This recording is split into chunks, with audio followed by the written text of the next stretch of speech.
평안히 주무셨습니까? 오늘 아침에는 고린도후서 4장 1절부터 15절까지요.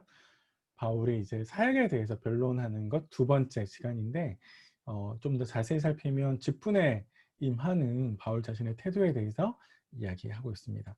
그래서 오늘 우리가 생각하는 말씀이 어디에 위치해 있느냐 하면 여기에 위치해 있습니다.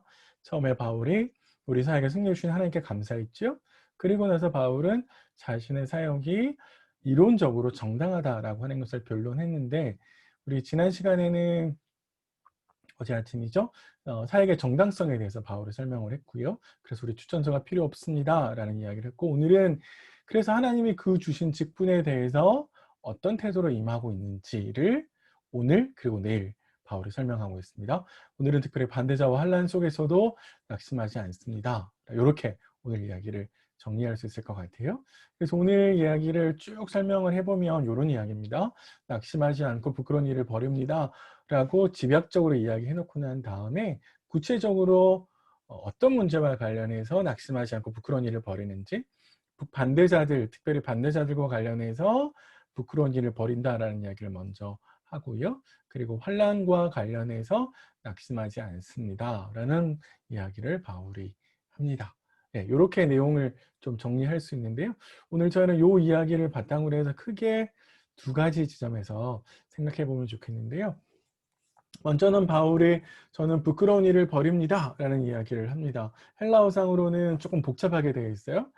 숨어서 막 나쁜 짓을 하지 않으면서, 그리고 진리를 나타냄으로써 부끄러운 일을 버립니다 이렇게 이야기를 하는데요. 특별히 우리가 생각해야 될 것은 바울이 소명을 감당하기 위해서 다른 사람들이 문제 삼을 수 있는, 지적할 수 있는 그런 부끄러운 일을 버립니다. 그러면서 또 말씀을 혼잡하게 하지 않습니다. 이건 뭐냐면 말씀을 자신의 욕심대로, 자신의 유리한 쪽으로 적용해 가고 그것을 근거로 삼고 그런 걸 하지 않는다라는 것이죠. 오직 바울은 예수의 주 되심과 자신의 종됨을 전파합니다. 이렇게 바울이 이야기를 합니다. 특별히 바울을 반대하는 사람들이 있었고, 그래서 바울이 복음을 혼잡하게 합니다. 바울은 복음을 똑바로 전가하지 않습니다. 이렇게 비난하는 사람들이 있었지만, 사실 그들이 아니라 바울 자신이 예수의 주 되심과 자신의 종됨을 제대로 전파하고 있습니다. 그래서 반대 가운데서도 낙담하지 않고 예수를 잘 증거하고 있습니다. 바울이 오늘 우리에게 첫 번째 자신의 태도에 대해서 이야기하는 건 바로 이런 이야기입니다. 우리가 바울의 이런 태도와 관련해서 적용해 볼 수 있을 것 같은데요. 그 전에 하나만 더 잠깐 보실까요?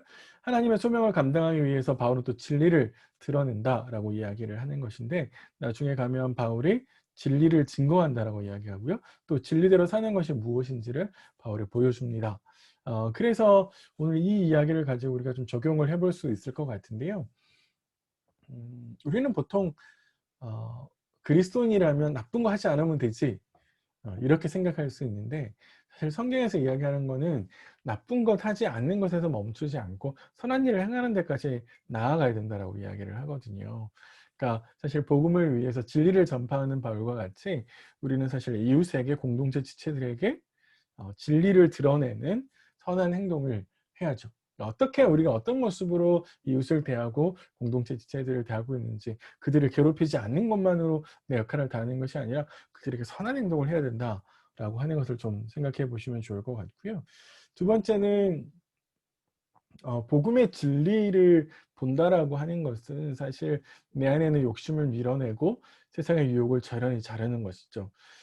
그러니까 이것도 비슷한 이야기인데, 교회를 출석하고 예배를 드리는 것은 이전의 삶을 벗고 새로운 삶을 입기 위한 시작이죠.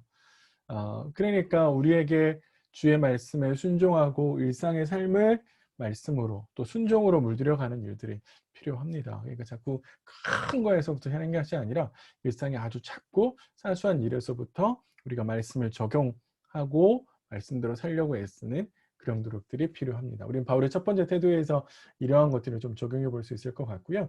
두 번째 태도는 바울의 환난에서도 낙심하지 않습니다 라는 이야기인데, 이게 사실은 하나님께서 쓰시는 방법을 잘 보여주는 것이죠. 하나님은 어떻게 보면 좀 위험한 방법인데, 아주 귀중한 진리를 아주 연약한 인간에게 맡기시고 그 인간을 통해서 전하게 하시는 것이죠. 자, 그래서 바울은 그런 하나님의 방식을 알아서 환난 가운데에서도 하나님의 능력을 의지해서 낙담하지 않는다라고 이야기를 합니다. 왜 낙담하지 않느냐라고 하면 바울이 고난을 당하면 당할수록 예수님의 생명이 드러나는 거거든요. 그러니까 이것은 바울이 복음을 증거하고 고난을 당하면 당할수록 바울이 증거하는 복음으로 말미암아 많은 사람들이 예수를 알고 그 예수를 알므로 말미암아 영혼의 생명을 누리게 되는 것이죠.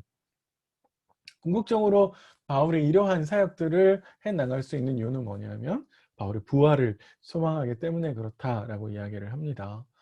하나님이 예수님을 살리셨듯이 바울도 그리고 고린도 교회 성도들도 모두 다 살리실 것이다. 이렇게 바울은 확신하는 것이죠. 그러니까 눈앞에 있는 반대에도 환난에도 낙담하지 않고 잘 견딘다라고 이야기를 합니다. 어, 우리가 생각해야 될 거는 이런 건데요. 환난은 사실 바울에 있는 환난은 그의 몸에 그리고 그의 복음을 듣는 모든 사람들에게 예수의 생명이 드러나는 통로가 되었죠. 내 신앙을 지키기 위해 많은 모욕과 비난을 받고 또 손해와 어려움이 끊이지 않겠지만 하나님은 나의 고난을 복음을 전하시는 통로로 삼으실 겁니다. 자, 그러니까 우리에게 기도해야 될 내용은 하나님 저 고난 거두어 주세요라가 아니라 이 고난을 감당할 힘을 주십시오가 되어야 합니다. 사실 그게 우리에게 필요한 것이죠. 그래서 자꾸 내 일상의 삶에서 내 일상에 잘 참고 인내하는 걸 통해서 하나님이 일하시도록 그런 태도가 우리 안에 필요합니다.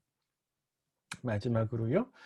어, 우리가 복음을 전하고 하나님의 백성들을 대로 살고 또 부활을 소망하는 삶을 산다면 늘 우리는 내 신앙과 삶이 분리되지 않도록 신경 써야 됩니다. 사실 우리가 예수를 증거하지만 예수님을 닮아서 예수님처럼 살지 않을 수 있고요.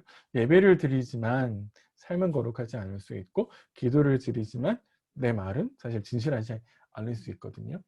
그러니까 부활을 난 신앙이 있어요라고 하는 것을 말하면서도 부활을 소망하지 않는 것과 똑같은 이치입니다. 그래서 내가 가지고 있는 신앙, 내가 표현하는 고백하는 신앙과 내 삶이 분리되지 않도록 늘 우리에게 자신을 살피는 모습이 필요합니다. 저는 내일 아침에 바울의 사역에 임하는 두 번째 태도를 가지고 여러분들 찾아뵙도록 하겠습니다. 오늘 하루도 말씀 안에서 승리하십시오.